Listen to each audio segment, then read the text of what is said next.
सांगलीमध्ये पालकमंत्री चंद्रकांत पाटील यांच्या हस्ते ध्वजारोहण करून 77वा प्रजासत्ताक दिन साजरा करण्यात आलाय।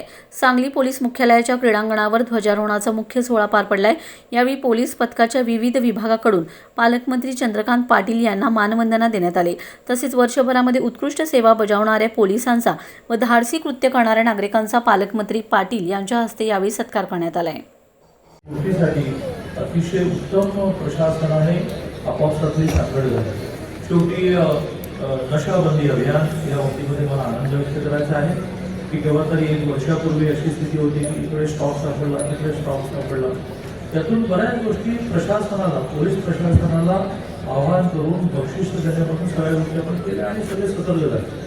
एक मी सगळ्यांना म्हटलं की मुख्यमंत्री महोदय म्हटलं की बाकीची गुन्हेगारी पण टॉलरेट करू नका, बिलकुल करायची, पण नशा या विषयामध्ये गुन्हेगारी तुम्ही टॉलरेट केली तर कधी तुमच्या घरामधला मुलगा आणि मुलीचा सापडे हे तुम्हाला कळणार पण नाही।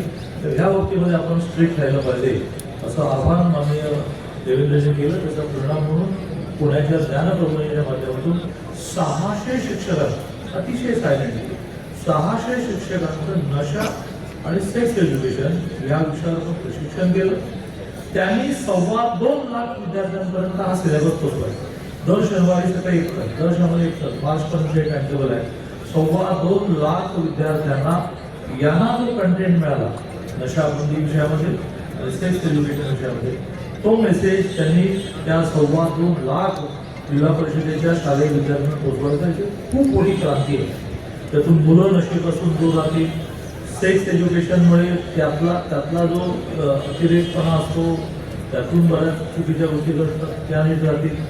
शाळा कॉलेजमधले शिक्षक सतर्क झाले, त्यामुळे शाळा कॉलेजच्या बाहेरच्या सगळ्या टपऱ्या लूट केसेस बंद होतील। त्यामुळे महाराष्ट्रामध्ये सांगली पॅटर्न ह्या नावाने आता नशाबंदीचा, नशेच्या विरोधाचा आपलं अभियान हे माननीय मुख्यमंत्री महोदयाने ॲप्रिशिएट केलंय, कौतुक केलंय, बाकीच्या जिल्ह्यांना सुद्धा सांगितलेलं आहे की ह्या लाईनला जावं लागेल। एका बाजूने दहशत, दुसऱ्या बाजूने प्रशिक्षण, तिसऱ्या बाजूने उपचार।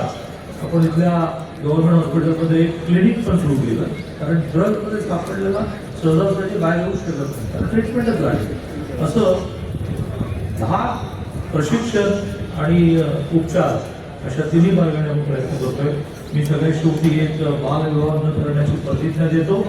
आपल्या सगळ्यांना विनंती आहे की आपला हात समोर करून आपण ही प्रतिज्ञा घ्यायची आहे।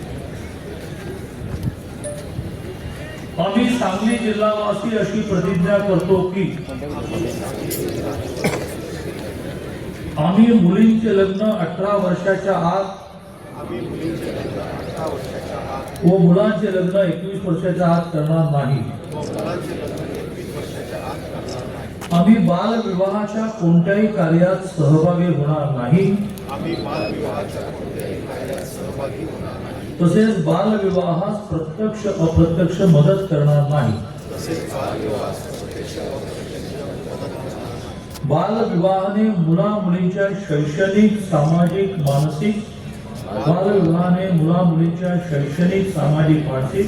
तसेच शारीरिक आयुष्यावर दुष्परिणाम होतात, तसेच शारीरिक आयुष्यावर दुष्परिणाम होतात याची आम्हाला जाणीव आहे। बालविवाह हा कायदेशीर गुन्हा असून त्यासाठी तुरुंगवासाच्या शिक्षेची तरतूद आहे, आम्हाला माहिती आहे। बालविवाहाची माहिती मिळाल्यास आम्ही चाइल्ड हेल्पलाईन 1098 या क्रमांकावर ताबडतोब संपर्क करू व प्रशासनास सहकार्य करू।